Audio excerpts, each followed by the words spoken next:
Guys welcome back. ভাবছিলাম 5-6 দিন কোনো ভিডিও আপ দিব না, কিন্তু রিসেন্টলি দেখি নাপিত উপর চুলকানি উঠছে, তাই ভাবলাম মলমটা জায়গা মতো লাগাই দেওয়া উচিত। ওমরন ফায়ারের ফ্যানদেরকে আমি বলতেছি, যদি এই ভিডিওতে 5 মিলিয়ন ভিউ যায় তাহলে আমি ধরে নেব যে ওমরন ফায়ার একটা ব্র্যান্ড। আমি নিজে ভিডিও করে বলে দেব। এই ভিডিওটা তোমাদের সাপরি অপু কই আপলোড করছে সেটা আমি জানি না, তবে একটা ছোট টিকটকার ভিডিওটা কাটছাট করে তার নিজের টিকটক আইডিতে আপলোড করছে। এখন ভিডিওতে অপু যা বলছে তা তো তোমরা শুনছো, এবার আসো সেই ভিডিওর ভিউ চেক করি। ও মা গো, 4 মিলিয়ন প্লাস।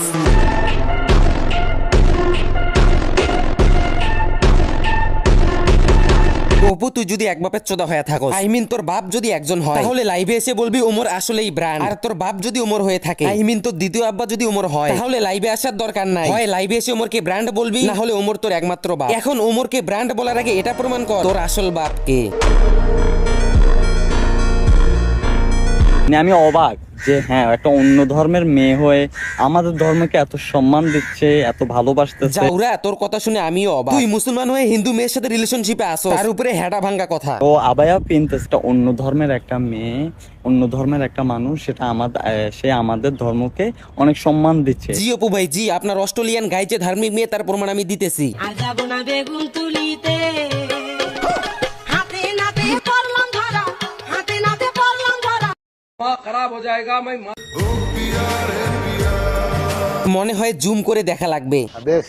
কিরে অপু, হাতে নাতে প্রমাণ পাইছিস তো তোর মান কি খাকি কতটা ধার্মিক? ওমরন ফায়ারকে নিয়ে আমি একটা স্পেশাল ভিডিও নিয়ে আসবো। আমার বাপের জন্ম দেখিনি তুই খানকির পোলা আজ পর্যন্ত কোনো স্পেশাল ভিডিও বানাইছো, আর এর নিয়ে যা ভিডিও বানাইছো সব কাস্টমার ম্যানেজ করার ধান্দা। আমি একটু হাগু করে আসি। স্পেশাল ভিডিওর মধ্যে গু আসলো কই থেকে? পাছার গু না ফালায় আগে মাথার গুগুলা ফালা। ভাবছিলাম দুবাই গিয়ে পরিবর্তন হইছস, ম্যানার শিখছস, আগের থেকে মেন্টালি স্মার্ট হইছস, জ্ঞান বুদ্ধি বাড়ছে। কিন্তু না ভাই, আমার ধারণা পুরাই ভুল। বিষয়টা এমন হইলো না এক গায়ের কুকুর আরেক গায়ের ঠাকুর বাংলাদেশে লাথি উষ্টা খেয়ে জেল খাটলো, পাবলিক প্লেসে সাধারণ জনগণের পিটানি খাইলো, সেই পোলাই বিদেশে গিয়ে অস্ট্রেলিয়ার মিল্ক পান করে নিজেকে রাজা ভাবা শুরু করলো, আবার যাকে তাকে নয় ওমরন ফায়ারকে লাড়াচাড়া দিল। ভিডিওতে আমি প্রমিস করলাম যদি এই ভিডিওতে ভাগ্যক্রমে 2000 লাইক হয় তাহলে নেক্সট ভিডিওতে তোরা তোর অস্ট্রেলিয়ান গায়ের হেডা ফাটাবো। অপু আমি তোরেই কইতেছি, এখন আল্লাহরে ডাক যাতে এই ভিডিওতে 2000 লাইক না হয়। এটা হলো আমার টয়লেট, আমি তাকে সকালে বিকালে রাতে সব সময় দেখি। এই যে এক মাঙ্গের নাতি 3 বেলা রুটিন করে ভাতের সাথে অস্ট্রেলিয়ান মিল্ক খাবি, মনে হয় অস্ট্রেলিয়ান দুধে ভিটামিন নাই, না হলে অপুর মাথায় এত গোবর কেন? পাছার সাথে মাথা ভর্তি গু থাকার কারণে আজ এমন অবস্থা। অপু ভাই তোরেই কইতেছি, মনোযোগ দিয়ে আমার কথাগুলো শোন। বাংলাদেশে তোরে কেউ চোদেও না, ওমরের পায়ের যোগ্যতাও নাই রে ভাই তোর। ওমর যে লেভেলের কন্টেন্ট বানায় তার আশেপাশে যাইতে পারবি তুই? ওমরের মতো কোয়ালিটিফুল কন্টেন্ট আনতে পারবি তুই? এসব 2 টাকার ম্যাগি ভাড়া করে হেডার মতো ভিডিও তো কতজনই বানাইলো। আই মিন বাংলাদেশেও 2 টাকার ম্যাগি ভাড়া করে এসব হেডার ভিডিও কতজনই তো বানাইলো, কিন্তু ওমরের মতো কন্টেন্ট কয়জনই বানাইতে পারছে? কয়জন বানাইতে পারছে দেখা অপু? আচ্ছা মানুষের কথা বাদ দিলাম, তুই কয়টা ওমরের থেকে বেস্ট কন্টেন্ট বানাইছস এইটা আগে দেখা। আছে তোর কোনো কোয়ালিটিফুল কন্টেন্ট? পাইছস তো একটা অস্ট্রেলিয়ান গাই দুধ দেখালেই ভাইরাল। এসব ম্যাগির বিজনেস না করে পারলে ওমরন ফায়ারের মতো একটা কোয়ালিটিফুল কন্টেন্ট বানিয়ে দেখা। নোট কি রিপোলা আইছে ওমরকে অপমান করতে, মানে পোলাই কি এমন দোষ করলে যে ওর পিক টয়লেটে লাগায় রাখান লাগবে? কেন রে মাগা, তোর ভিউসের এতই অভাব? তোর ওমর বাপকে দেখার খুব ইচ্ছে করে, রুটিন করে 3 বেলা গাঞ্জা সেবন করার পর ওমরের পিক দেখবি আর মুখস্থ করবি ওমর তোর বাপ লাগে। মিথ্যা কইতেছি না, ওমর তোর আসলেই বাপ লাগে। বিশ্বাস না হলে তোর মারে গিয়ে জিজ্ঞেস কর। ও সরি, জিজ্ঞেস করবি কেমনে? তোর মা তো এখন ওমরের সাথে ব্যস্ত।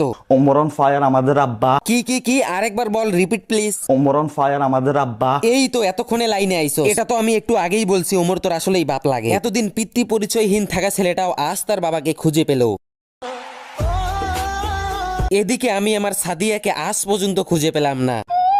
ভাইরাল টপিক কি পায়? টিকটকারদেরকে পায়, তখন টিকটকারদেরকে নিয়ে রোস্টিং শুরু করে। রোস্ট করার কাজ করলে তো মারা খাবাই ভাই। অস্ট্রেলিয়ান গাই নিয়ে এসে ভিডিওতে পম্পম লাফানি দেখাই দে। শুধু উমর না, এখন থেকে আমিও তোরে ঠাপামু। টিকটকে এসে মাইয়ে নিয়ে নষ্টামি করলে শুধু উমর না, আমিও তোরে রুটিন করে ঠাপামু। হোটেলে ধরা খেয়ে সে বিয়ে করে ফেলছে অলরেডি। মাঙ্গের পোলা প্রমাণ আছে তোর কাছে? এই গু খাওয়া মুখ দিয়ে কয় প্রকার আর কথা কবি ভাই? এখন তো আমার আসলেই মনে হইতেছে ছোটবেলায় তোকে পোলিওটিকে দেয় না। কি রে অপু, উমর যে বিয়ে করছে তার কোনো প্রমাণ আছে তোর কাছে? উমর যে হোটেলে কট খাইছে তার কোনো প্রুফ আছে তোর কাছে? বাংলাদেশে থাকা অবস্থায় নিজেই তো মেয়েদের ডিস্টার্ব করে জেল খাটলি, সেই কথা কি মনে আছে তোর? না থাকলে এই যে আমি মনে করাই দিলাম, গাঞ্জা একটু কম করে খাবি বুঝলি? গাঞ্জার পাওয়ারে যে মুখ দিয়ে আবুল তাবুল বাইর হয় এটা তোরে দেখলেই বোঝা যায়। ডেন্ডি খেয়ে লাইভে আসিস না, তোর কথা হয় না, তুই এখন আসলেই কথা বলা শিখোস নাই। হ্যালো লাভার্স এন্ড হেটার্স, ভিডিওতে লাইক কমেন্ট শেয়ার করতে ভুলবেন না। Part 2 is loading.